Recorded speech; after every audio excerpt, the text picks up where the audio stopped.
మాఘమాసము అంటేనే శంకరాచార్యుల వారి హృదయమైనటువంటి పంచాయతనం అంతా కూడా దేవతలందరూ ఉద్భవించేటటువంటి మాసం.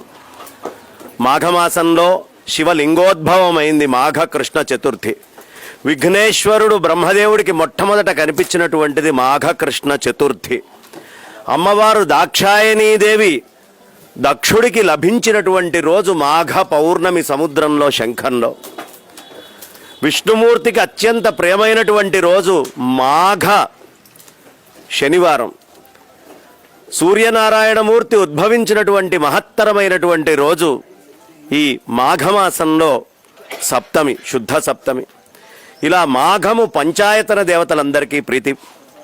ఈ యజ్ఞంలో ప్రధానంగా సంతృప్తి చెందాల్సింది ఎవరయ్యా అంటే అమ్మ దుర్గాదేవి, ఆ భగవతి. ఆవిడే సమస్తమైనటువంటి పరమాత్మ యొక్క శక్తి కాబట్టి, పరబ్రహ్మ పట్టమహిషి కాబట్టి, ఆ తల్లి దగ్గర గనక ఒక్కసారి మన దగ్గర ఉండే అన్నిటినీ నిక్షిప్తం చేసి మంత్రపూర్వకంగా ఇస్తే ఆ తల్లి దాన్ని సహస్రాధికం చేసి మళ్ళీ కనిపించకుండా మన శరీరంలోకి పునః ప్రవేశపెడుతుంది. తల్లి దగ్గరికి ముడి సరుకు తీసుకొని వెళ్తే పిల్లవాడికి ఆరోగ్యమైనటువంటి ఆహారాన్ని ఎలా వండి పెడుతుందో ఆ దుర్గమ్మ కూడా మనం ఇచ్చినటువంటి ఈ ద్రవ్యాలన్నిటినీ చక్కగా యోగ్యంగా మళ్ళీ మనకి తయారు చేసి ఎక్కడ ఏ ఏ విషయాల్లో ప్రకృతిలో గాని మన యందు గాని ఈ బ్రహ్మాండంలో ఎక్కడ చూసినా ఏ శక్తులు ఎక్కడ నియంత్రించబడాలో వాటన్నిటినీ ఈ ముడిసరుకు మన ద్వారా తీసుకొని ఆ తల్లి అనుగ్రహిస్తూ ఆ పరమాత్మ యొక్క నిజతత్వం మనందరికీ అందేట్టుగా చేసేటటువంటి మహద్ యజ్ఞమే ఈ యజ్ఞము. అది మాఘ పౌర్ణమి రోజు, మాఘమాసము, అది ఆదివారం కలిసి రావటం.